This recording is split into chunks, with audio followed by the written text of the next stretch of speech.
Let's talk about the Jelly Invasion.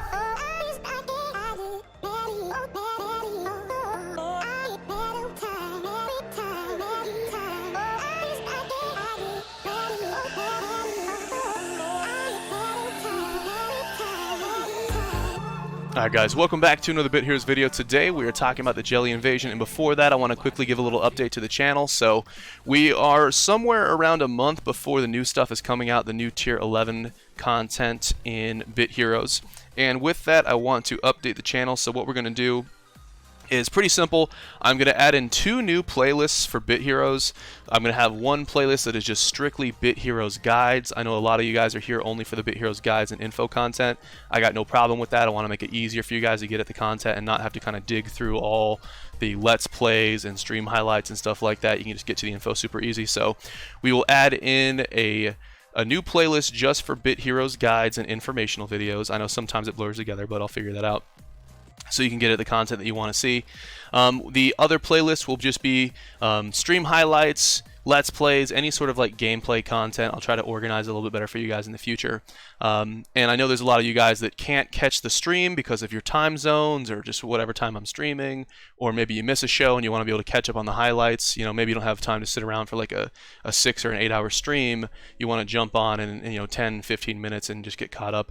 Well, I'm going to keep going. I'm going to keep that going for you guys. So not a big deal, but anyways, keep yourself informed. Follow me on Twitter and Discord and all that kind of stuff. If you have any questions or comments, I'd love to hear it.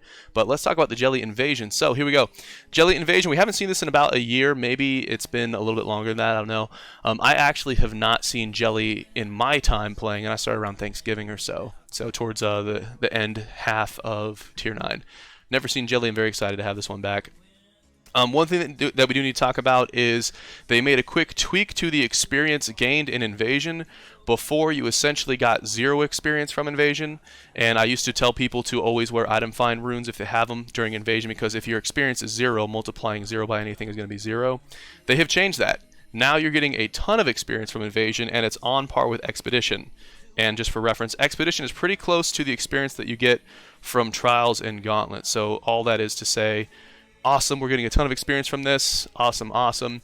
Even if you're not really excited about Jelly, maybe you've got all the items from Jelly because you've been playing for a long time. Now you're going to get a ton of experience. And it doesn't say it in game, but Jelly Invasion or any Invasion can drop the augment chips. So not only do you have the augment chip as your reward at the end of the event, but you can get augment chips that are just dropped as well. So that's something to look forward to. Very, very exciting. Very exciting. So, Jelly Invasion, let's talk about it. Some of the coolest cosmetics are from Jelly, and let's talk about those. So, it is an invasion. It's going to use badges. Here is the mythic item. Let's resize that. Here's the mythic item. It is a neck piece, so it's awesome for DPS. Awesome for DPS, damage, speed, dual strike, and power. If you have space in your build for this necklace, it is awesome. It's comparable to like a 4% dual strike, a 4% power piece, whatever. Basically, just use what you get. Not a big difference there, and there's nothing wrong with this necklace. It's awesome as long as you have a spot for it. The mount, I'm going to kind of make this a little bit smaller because it looks a little bit weird close up. This is one of the best mounts in game. It is hands down the best orange mount. So if you need an orange mount to kind of go with your cosmetic, this is the guy. He is the Oppo skeleton, or the Oppo skin, just changed a little bit for Jelly, and so that is really, really cool. But he swings back and forth. It's the best orange mount in game and one of the best mounts in game in general. So, something to think about. But that's your boy, the cosmetic mount. Super rare. Cosmetic mounts are actually more rare than mythics, just to kind of keep them exclusive. So if you get it, be very happy about it. And then let's go back into the cosmetics. Let us go into the cosmetics. Take a look here.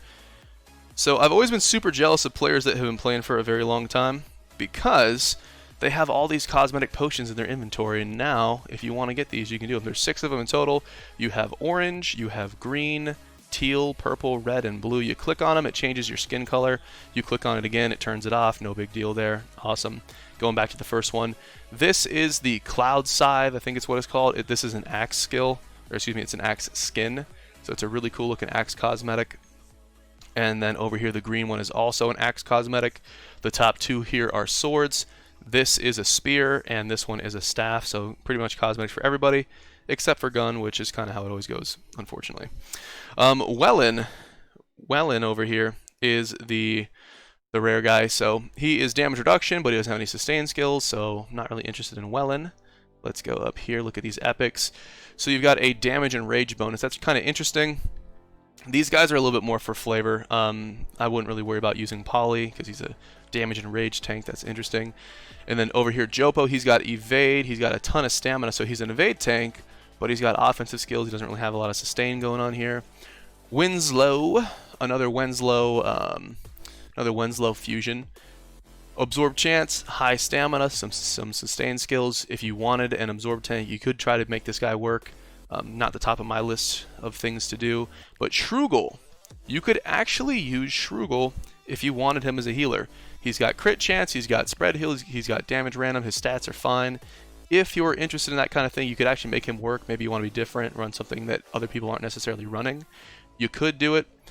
I'm not saying he's like the best epic healer or anything like that, but if you wanted to do something different, you could totally do that. And then let's go over here. Let's talk about these boys, the Legendaries. Now, Jelvins, you actually can use Jelvins. If you want, or if you don't have a Legendary healer and you just want to go all in, you want to be different, you want to run something that different from everybody else, but you want to be able to do current content, you can actually do it with Jelvins. Empower is a good bonus for healers. Having high agility is good for healers, and he's got adequate stamina. Attack closest to, random enemy, heal target. That's not a bad skill set for a healer. Not bad. So if you want something different but viable, you can actually run this guy. Unfortunately, the cost to get him, you need to get these guys that come from Raid 5. So you need 5 Raid Epic Familiars to make 1 Legendary Familiar here. And if you hear me talk about familiars, every time I talk about fams, I always say that you should not make or use a familiar that you cannot stable. If you can't stable it, you're going to miss out so much because you're missing all the augment bonus and all the stats and everything. So unless you're going to go all in and stable this guy all the way up, he is not worth using, and that kind of goes for anybody. So if you're not going to stable the familiar, it's really not worth your time making the familiar. But let's continue. Let's scroll on down. So Jello, using gem again, so he is one of the early dungeon bosses. You use 5 gems to make one of these. He's a deflect tank, and to make deflect work you need high stamina. His skills, they're okay. Shield self, heal teammates. The issue here is that, you're going to have to get 5 gems to make one of these guys. It's relatively expensive as far as your effort to get that. And there's a lot of easy ways to get deflect tanks. So your mileage is not going to be super great, worth it. But if you want to be different, you want to rock this guy, you think he looks cool, because he does, you can do it. But there you go, deflect tank. And let's go back up here. So Jelly, absorb tank, high stamina to make absorb work. His skills are fine. However, because his stamina is so high, that means his attack stat is very low, which means the value of his skills is so low that his attack skills don't really matter. And the biggest thing about him is he uses the Goblin from the Pirate Raid, which is the rarest familiar in the entire game to catch as of right now. It is the rarest fam in the entire game. Please do not waste a bully familiar to make a jelly. Don't do that. That's not gonna feel good. Don't do that. The rarest fam in the game to catch to make this guy. Don't do it. Zentho. Zentho's interesting. This is actually the boss of the invasion. So these are the guys that you're fighting. Zentho, he's got dual strike, he's got a bunch of attack, he's got a bunch of stamina, he hits furthest enemy, shield self, heal target teammate. Is he a DPS? Is he a tank? Is he a healer? Nobody knows. He's Zentho, and so this is the boss that you're going to fight. I wouldn't put him on my team as far as making him. I might get that question, so I want to go there. Not a guy that I'm going to be quick to try to make, but he is the guy that you're going to fight as the boss, and he hits pretty hard. So just kind of look at these guys. You're having attack furthest enemy, attack random enemy. You've got deflect, you've got absorb, you've got attack random. So the only guy that I would consider making is Jelvins if you wanted to be different. However, the reason why I'm talking about these guys' abilities is because you're going to fight these guys in the invasion. So the best setup is going to be a tank in the front, a tank in the back, and then a healer / DPS in the middle. Because there's a lot of attack random, there's a lot of deflect that you want to try to deal with. So there you go, boys. There you go, boys. That is the invasion. Some of the best cosmetics in the entire game. Check it out. What do you guys think about the Mew neck? What do you guys think about the cosmetic mount? But as always, I appreciate you guys for watching, and I will see you in the next video.